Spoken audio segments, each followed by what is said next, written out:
ಬೆಳಕಿನ ನಡೆಸಿದಿರಿ, ಗೆದ್ದಾಗ ತಟ್ಟಿ ಹರಸೆ ಬೆಳೆಸಿದಿರಿ. ಅಂತಹ ಗುರು ಹಿರಿಯರಿಗೆ ನಮಸ್ಕರಿಸುತ್ತಾ ಇಂದು ನಾವು ಸಂಭ್ರಮ ಶನಿವಾರದ ನಿಮಿತ್ತ ರಾಷ್ಟ್ರೀಯ ಪೋಷಣ್ ಮಾಸಾಚರಣೆಯ ಅಂಗವಾಗಿ ಸ್ವಾಸ್ಥ್ಯ, ಶುಚಿತ್ವ ಹಾಗೂ ಪೌಷ್ಟಿಕತೆ ಎಂಬ ವಿಷಯದ ಕುರಿತು ಇಂದಿನ ಕಾರ್ಯಕ್ರಮವನ್ನು ಆಯೋಜಿಸಿದ್ದೇವೆ.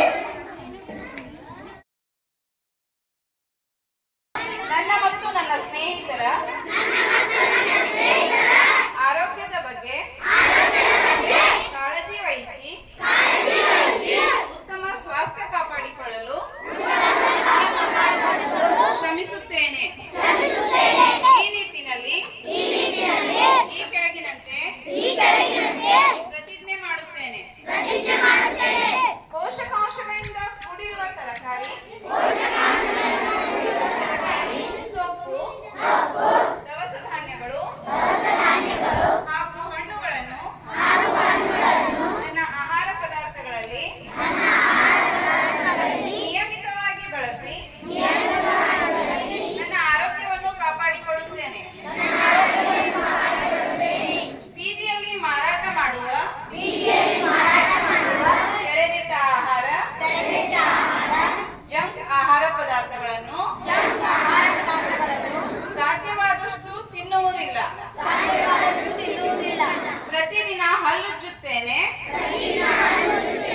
ಸ್ನಾನ ಮಾಡುತ್ತೇನೆ ಮತ್ತು ಆಗಾಗ್ಗೆ ಕೈಗಳನ್ನು ಸಾಬೂನು ಹಾಕಿ ತೊಳೆದುಕೊಳ್ಳುತ್ತೇನೆ ಹಾಗೂ ನನ್ನ ವೈಯಕ್ತಿಕ ಸ್ವಚ್ಛತೆಯನ್ನು ಕಾಪಾಡಿಕೊಳ್ಳುತ್ತೇನೆ. ಮನೆಯಲ್ಲಿ ಹಾಗೂ ಶಾಲೆಯಲ್ಲಿ ಈ ವಿಚಾರಗಳನ್ನು ನನ್ನ ಸ್ನೇಹಿತರು, ನನ್ನ ಕುಟುಂಬದವರೊಂದಿಗೆ ಚರ್ಚಿಸಿ ಅವರು ಕೂಡ ಪೋಷಕಾಂಶಯುಕ್ತ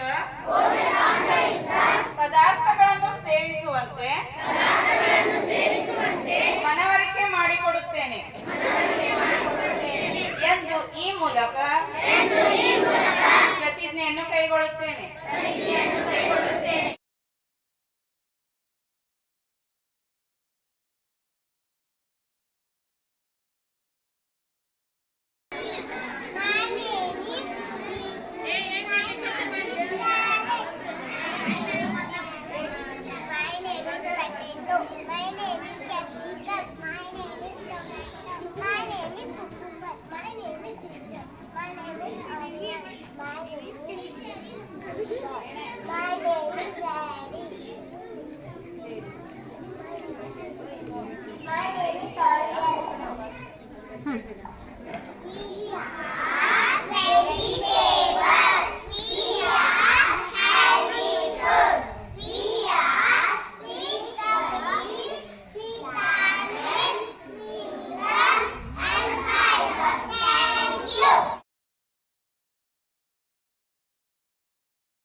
ಸೇವನೆ ಆರೋಗ್ಯಕ್ಕೆ ಹಾನಿಕರ.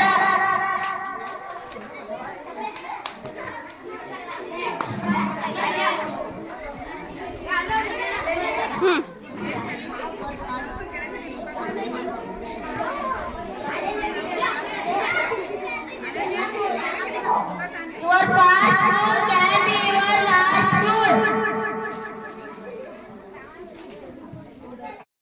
ಈ ಕಾರ್ಯಕ್ರಮದ ಬಗ್ಗೆ ಪೋಷಣ ಅಭಿಯಾನ ಬಗ್ಗೆ ನಾನು ಏನು ಹೇಳಬೇಕು ಅಂತ ಇದ್ದೆ ಅದನ್ನು ಸುಗುಣ ಟೀಚರ್ ಅವರು ಆಲ್ರೆಡಿ ಹೇಳಿದ್ದಾರೆ.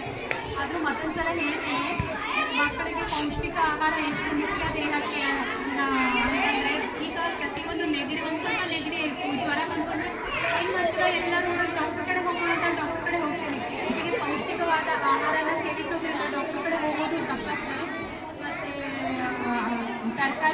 ಊಟದಲ್ಲಿ ತರಕಾರಿ ಬಂದ್ಬಿಡೋ ನಿಮ್ಗೆ ಆ ತರಕಾರಿ ಬೇಡ ಅದನ್ನು ಪಕ್ಕದಲ್ಲಿ ಇಡ್ತೀವಿ, ನೀವು ಈ ಹಣ್ಣು ಬೇಡ ಇದು ಹುಳಿಗಿದೆ ಅಂತ ಅದನ್ನು ಪಕ್ಕದಲ್ಲಿ ಇಡ್ತೀವಿ. ಹಾಗೆಲ್ಲ ಮಾಡೋದು ಬೇಡ, ಎಲ್ಲನೂ ಚೆನ್ನಾಗಿ ತಿನ್ನೋಣ ಮಾಡೋಣ, ನಾವು ನಮ್ಮ ದೇಹನ ಆರೋಗ್ಯವಾಗಿ ಇಟ್ಕೊಳ್ಳೋಣ ಅಂತ ಹೇಳ್ಕೊಂತ ನಾನು ಎರಡು ಮಾತನ್ನು ಮುಗಿಸ್ತೇನೆ.